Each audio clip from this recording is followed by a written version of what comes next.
Thank you for joining me on another episode of She Leads Now podcast, where we help career and entrepreneurial women gain the tools to develop a success mindset, create winning strategies, build collaborative relationships, and take bold action towards creating impact and fulfillment in their lives and careers. I'm your host, Sabine Gideon, and I'm on a mission to awaken and activate women and emerging leaders so they can tap into their innate leadership ability, elevate their influence, and create the impact they were destined to make. If you're ready to uplevel your confidence, courage, and influence, you've come to the right place. Join me weekly for insights, strategies, and resources to help you grow, develop, and embody the leader you were meant to be, so that you can make the impact you know you are called to make and establish the legacy you've always dreamed. The world eagerly awaits the emergence of your brilliance, impact, and influence. So with that, let's dive into this week's episode.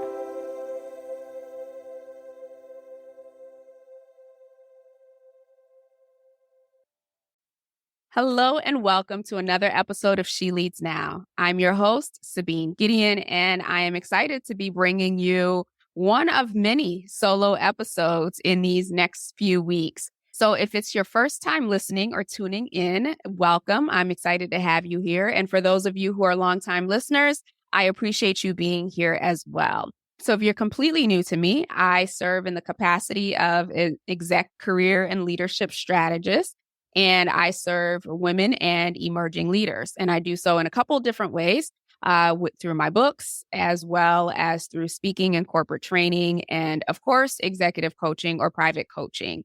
So I am happy that you're here today. And, today I wanted to share some tidbits, if you will, that I've gathered recently around habits. So I am a big goal setter. I am all about, what's the long-term strategy? What are the goals that we need to put in place? What does the plan look like? That's just me. That's been my life. That's what I help clients with when they're looking to, get from point A to point Z. But recently I read the book Atomic Habits, and it shifted just enough of my perspective to really help me to, start doing things differently and seeing some really great results. So if you haven't read the book, it's Atomic Habits by James Clear. I will not spoil it for you. I think it's a New York Times bestseller. It's been around for a while. I've read plenty of books around habits, I think the first one that I read was Mel Robbins' High Five Habits. But this one kind of struck me because it went to the core of what I believe to be true about everything that we do. I have the saying, it's not mine. I heard it from someone, but I keep repeating it. How we do one thing is how we do everything.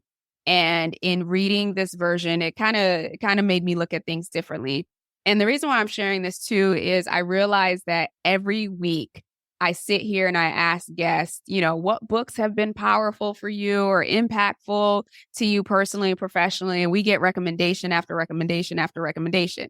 And if you've been listening to the show for a while, you hear me say every single time, "Ooh, I'm going to add that to my Audible. Ooh, I'm going to add that to my Audible." Well, guess what? I am actually adding them to my Audible, and I'm listening to them. And I'm not just listening, but I'm applying. I actually ended up, I think, a recent interview that hasn't aired yet. It was mentioned, this book, Atomic Habits, was mentioned by a guest, and it might have been the second or the third time it was mentioned. I was just like, all right, Sabine, that's a sign. And so I got it. I listened through the very first time because I listened to everything on Audible. I listened to it the first time, I let it sink in, and then I went back and I listened to it again. That's a trick. I don't know if I'm sure it's well known, but that is a trick. If you really want to retain information, they say repetition is the mother of all learning. And there's a truth to that. We can read something, or we can see something, or we can watch something. And in that moment, yes, we gain some tidbits out of it, but it's when you go back and you listen that it starts to cement some things for you. And maybe some things that your subconscious mind had blocked at the time because you were thinking of other things, then you might be able to grasp that. So I'm always a big believer of, listening to things or reading things or whatever multiple times so that it really, really sinks into your subconscious.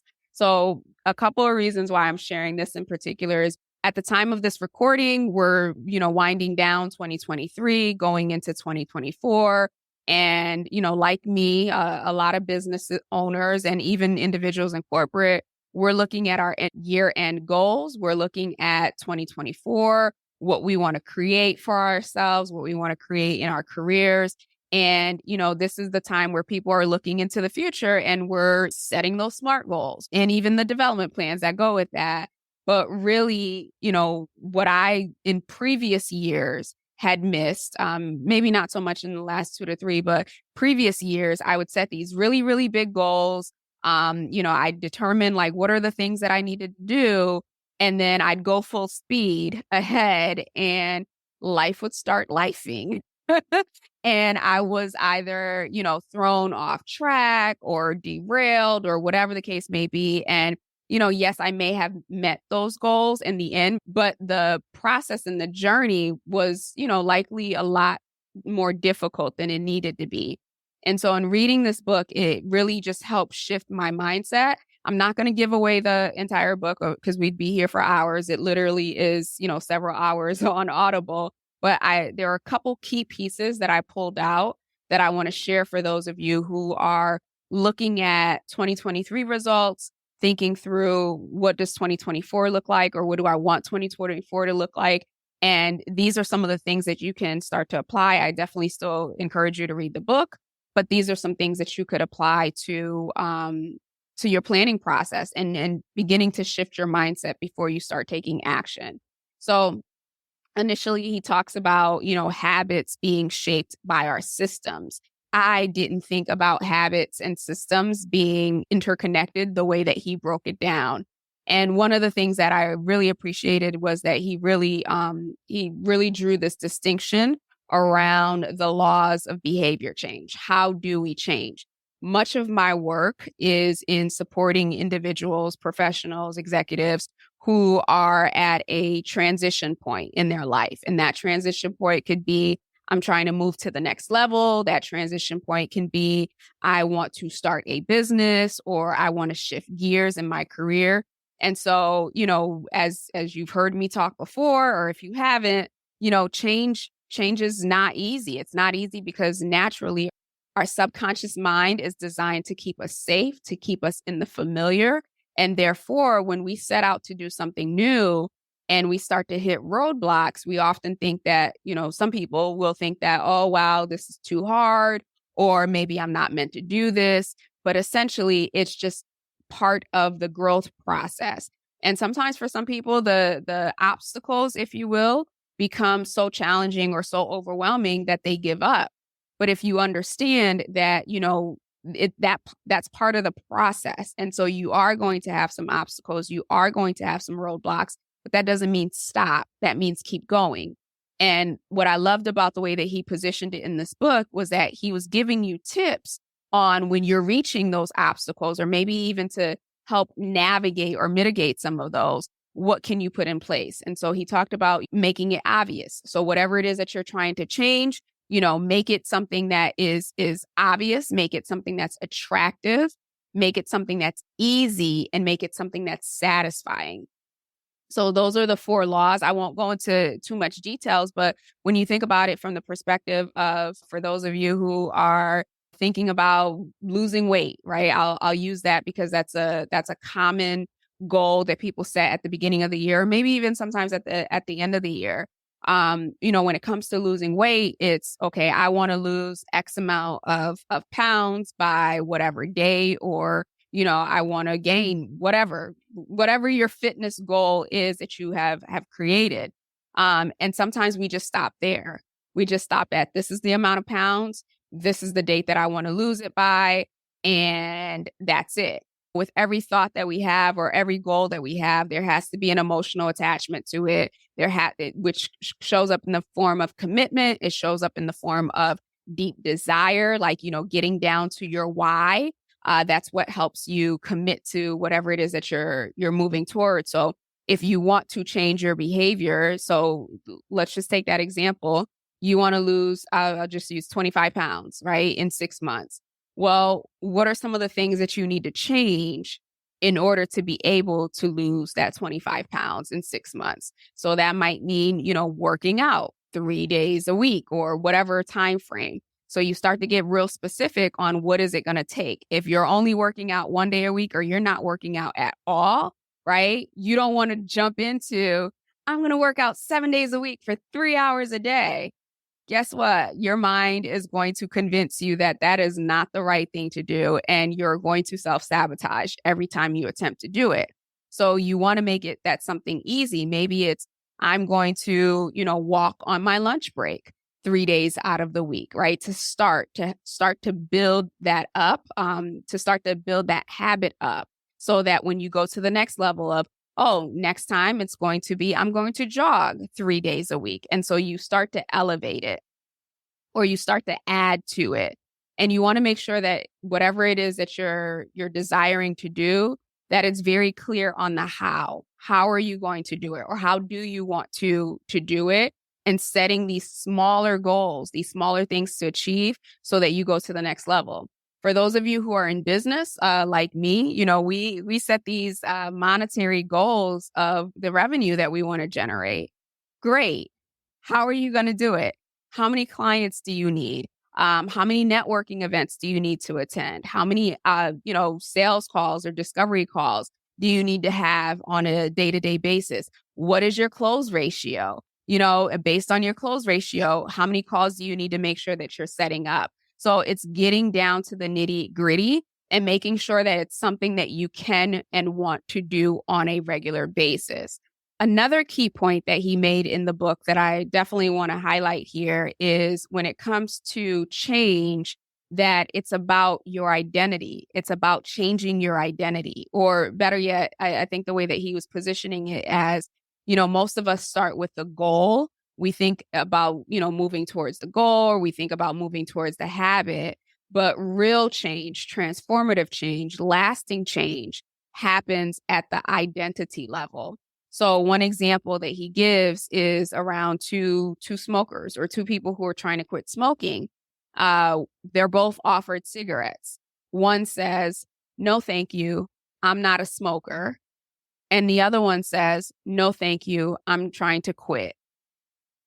The person who says, no, thank you, I'm trying to quit, I'm sure that is their intention, but they still identify as a smoker. So while in that moment, in that instance, they may be able to, pass up on the urge to grab that cigarette. But if they still believe that they are a smoker who is trying to stop, that belief of I am a smoker is going to some way, somehow override and sabotage themselves. So going back to that example that we talked about with regards to, losing weight, what is it? What's the why? Is it you want to live a healthier lifestyle or you want to be a healthy person? What is the thing? What is that thing that is attached to your identity? Because then on those days that you don't feel like waking up to work out or you don't feel like eating a salad or whatever healthy thing that you want to, you remember, oh, I'm someone who lives a healthy lifestyle, or I am a healthy person. What would a healthy person do? A healthy person would likely opt to work out versus sitting on the couch. And so when we can begin to identify with what it is that we want to become, it makes it easier to start to take actions that are associated with that. So it doesn't mean that it's not going to be challenging and there aren't going to be days where you don't feel like showing up. But when you can say to yourself, I am, or this is who I am, or this is what I believe about myself, it allows your subconscious to come in and support you in whatever that endeavor is. And so the third thing that I wanted to just call out here is something that he says that I had to write on my whiteboard, and I keep it as a reminder, is you don't rise to the level of your goals, you fall to the level of your systems. And that one hit me. That one hit me so hard. And that one for me was more so around, my business and my planning and business development, all those things that, I've had to put in place over these last few years. But I can also use it with this example that we've been talking about for weight loss, right? So if your goal is to lose the 25 pounds in in six months, right? What are some of the systems that you've put in place? So we talked about, making sure that you're going to work out 3 days a week. How are you going to make sure that you work out 3 days a week? For the longest time now, maybe the last few years, I have been going to bed in my workout clothes. So there was a period where I did not work out at all. But when I was first starting, I realized that I needed to eliminate any excuse that I had first thing in the morning. So, or I should say, when I started working out in the morning, I needed to eliminate the excuses. When I first started working out, I was doing it after work. So I would bring my gym bag and it was already on my way to work. So I already had the gym bag. So it was easy for me to do it. When I decided I wanted to shift and start working out in the morning, oh, those cold mornings, especially in Connecticut, I didn't want to get out of bed. So I decided then that I needed to sleep in my workout clothes because then when I woke up, I had no excuse. I was already dressed. So when you think about it from the perspective of, you fall to the level of your systems, you have to be thinking about where are the areas or where are the places where I know I will self-sabotage myself. So when it comes to working out 3 days a week, if you're going to do it first thing in the morning, what do you need to do? Maybe you don't want to go to sleep in your workout clothes. Can you put them at the end of the bed? Or can you make sure that your sneakers are right at the door so you can't miss them? When it comes to ensuring that you're eating healthy, right? It's not enough to just say, I'm going to eat healthy. Maybe you plan out, okay, on Saturdays, I go to the grocery store and I create this list. And these are the things that I buy. Or something that I do every Sunday, I meal plan on Sundays. So usually Friday or Saturday, I go grocery shopping. And then Sundays in the morning, after I finish out my morning routine, I cook all my meals for the week. Some people like to break it up because they can't eat the same thing all week long. I know myself enough to know that if I don't have the meals ready to go, that I can just pop them in the microwave or, real quick prep, I will not cook midweek. So that is something that I had to learn and made the adjustment. So again, I'm using this workout or this losing weight example because I know it's something that we can all relate to. But as I'm sharing these things, I want you to start thinking about, what are some other goals that you have decided that you want to put in place for yourself? And what are some of the habits that you need to either change or adapt in order to be able to fulfill those particular goals? So those are the three things that I got from that book that I have been implementing, or that at least from a mindset perspective has created a shift for me. Is that, when it comes to behavior change, I am looking at my particular habits, the habits that I either want to add or the habits that I want to replace. And I'm either making it obvious, attractive, easy, and or satisfying, that I'm recognizing that whatever it is that I want to achieve, I have to first become it. And so my mindset and what I speak is not what I want or what I hope or what I wish. It's I am or I am not. And if you've never heard it, the two most powerful words in the human language is I am, because whatever you put behind that is what it's going to be. And so that reinforced that belief for me. And then the third one was the piece about you don't rise to the level of your goals, you fall to the level of your systems. So if you don't have systems in place to help support you in whatever goal you've set and whatever identity you are transforming into, then eventually you will self-sabotage and you will go back to whatever your baseline or your starting point is. So for those of you who have already read it, let me know which key takeaways really spoke to you. I'd love to hear that. Lastly, again, thank you for tuning in. And for those of you who are curious about She Leads Collective and want to be a part of this growing community of female powerhouses who are there for connection, collaboration, as well as coaching, please feel free to send me an email, or you can go directly to the website at sheleadsnetwork.com/collective to schedule time on my calendar. So that we can talk about, how it fits into your goals and, how I might be able to support you as well as the community. Again, enrollment is open now through the end of the year, and we begin second week of the year. I think it's the January 8th. So, feel free to check out the website. If you have questions or if you really want to understand, how being part of the network would benefit you, please feel free to reach out either through the website directly or send me an email and we'll schedule some time to talk. With that, have a wonderful rest of the day and we will talk soon. Take care. Thank you for tuning in to another episode of She Leads Now. If you found today's episode helpful or got a piece of insight that you plan to implement in your business or organization, I would love to hear from you. Connect with me on LinkedIn at Sabine Gideon, that's my handle, and send me a private message. Or feel free to go ahead and leave a review on either Apple or Spotify. I also invite you to share this episode with anyone in your network who you think might benefit from this content. Lastly, be sure to check the show notes and the description below for links to resources, including relevant downloads, articles, and any upcoming training. Until we chat again, have a blessed and powerful week.